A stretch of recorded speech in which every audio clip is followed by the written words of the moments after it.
Now, economic policy has always been contested globally, and in South Africa, it's no different, making for heated discussion and debate on how best to build inclusive growth and a more equitable and just society.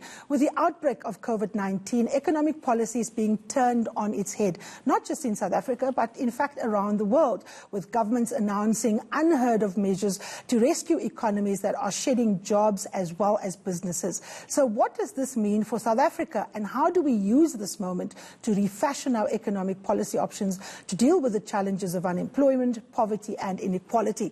Joining me to talk about this is National Planning Commission member Dr. Miriam Altman. Dr. Altman, good morning. Thank you so much for joining us here on The Fix. We have seen the President indicate that we're moving to level 4.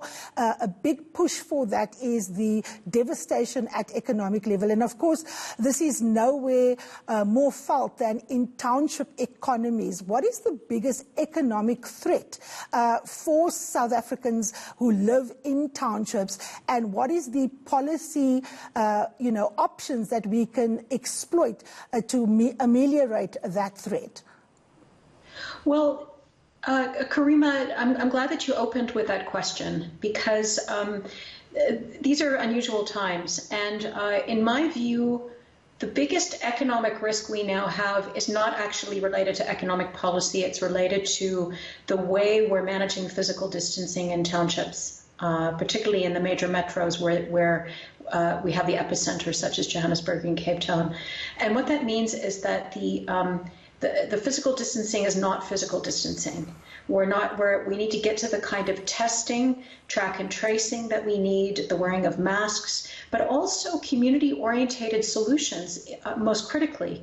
So the reason that it's the biggest threat is that we see pictures of the defense force in townships. We know that a while ago someone was even killed, but in addition to that, the challenge is that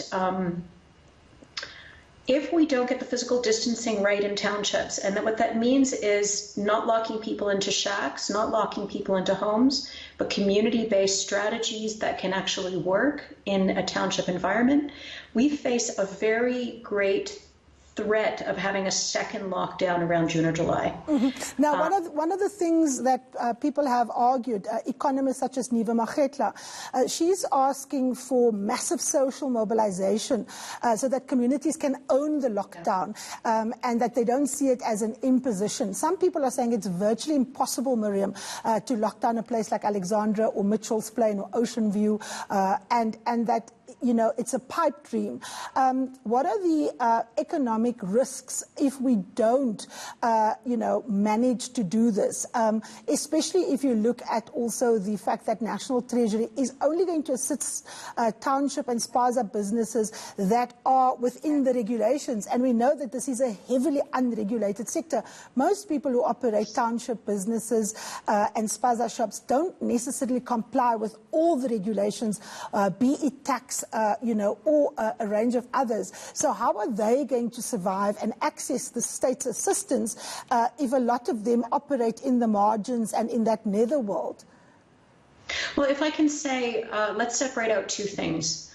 One is how residential areas in townships are managed, and engaging communities and how that's done.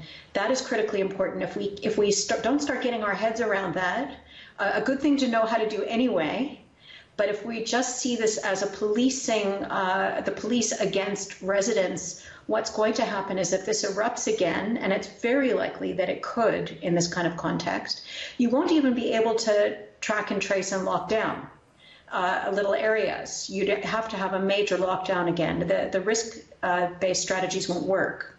So we're going to have to move to community-based strategies, and quite frankly, we should be doing that anyway in normal days. And in terms of the informal sector, the challenge in the first period was that informal traders were only allowed to sell fruit and vegetables for whatever reason. I mean, at least the new regulations align and say equal footing for any type of seller of any sort. There are rules around how, the COCTA did issue regulations around how informal traders are meant to operate. For example, they're meant to be a meter apart and so on. And let them sell anyway, anything, support them. It doesn't matter. Obviously, they're not registered generally because they're informal. Yeah. But one of the problems that we have, Miriam, is that, I mean, I've just spoken to the Director General in the National Treasury, and he was saying the bat that a basic income grant isn't something that is feasible for South Africa under the present conditions. You link up with a range of economists that looks at economic policy in the time of COVID-19. You also sit on the National Planning Commission. Do you share the opinion of the Director General in National Treasury that the BIG isn't an economic policy instrument that can be used now to mitigate the worst effects of COVID-19 on the economy? Yeah, I heard what he was saying. There was a huge effort led by Kate Phillip with the presidency around the grants and how they should be shaped in this period. I don't think that a basic income grant, that this is the moment for it. What I should also say, and his interview didn't get there, when you talk about a basic income grant, are you saying that you want to get rid of the targeted grants? Because probably what you would end up with is a smaller payment right across the board, and you wouldn't have the targeted payments to pensioners and children.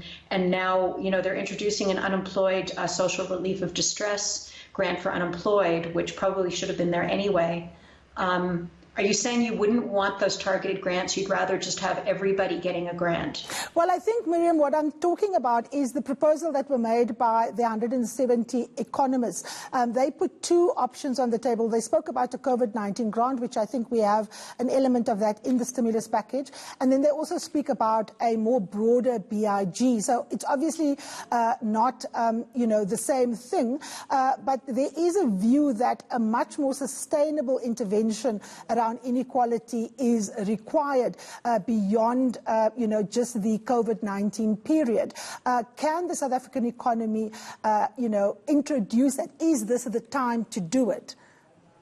Well, what I'm saying is I don't think so. It might sound academic, but there's a difference between using the word equality and equity. Equity means that you give everybody the same chance. Equality means you're making everything equal, which is I'm not even sure it's possible. Yeah. The issue is that the grants right now focus on specifically targeted at vulnerable people, the disabled, children under 18, and now unemployed, now and old and elderly.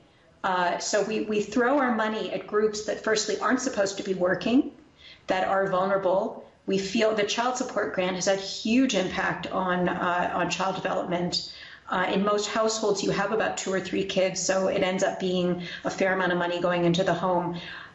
Somebody who then says we want to add on 150 billion, which is what they costed it at, to give everybody a grant, I have to ask what's the idea, because you would have to pull away from these other grants. Mm-hmm. Now, it's kind of an either-or story, I think. Let's come to the actual COVID-19 grant that has been introduced. I looked on your website. There are people that are arguing that you could use the South African Revenue Services to help get people on some kind of system, because over and above those who are registered on the social grant system, there are a significant amount of people that we don't have details for. How do you envisage SARS coming to the party to get these people on a database, Miriam? So let me again separate something out. One is the social grants, which is pretty effectively administered by SASSA. There are problems, but the reality is that millions of people get grants every month. Now, the wage support proposal was one that I had put together and worked very closely with the DG of Labor, UIF Commissioner, Treasury, and so on.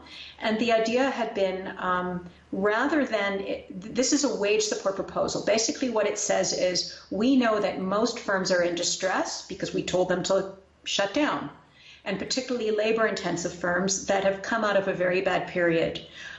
Our thought is we want to keep people in employment relationships as much as possible. We want to help ensure that slow down the potential for business failure.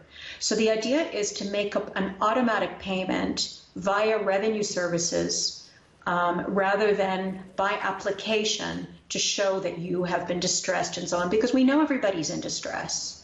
The reason to do it through the tax system is that revenue services actually collects the UIF right now, other than for domestic workers, but for everybody else, it has the relationship with companies. It collects tax, it pays out tax, and it collects the UIF and hands it over to the UIF. All right, that is where we will leave it. Thank you so very much to Dr. Miriam Altman, a member of the National Planning Commission. Well, you've had your fix for the week. Join me again next week. Thank you for watching.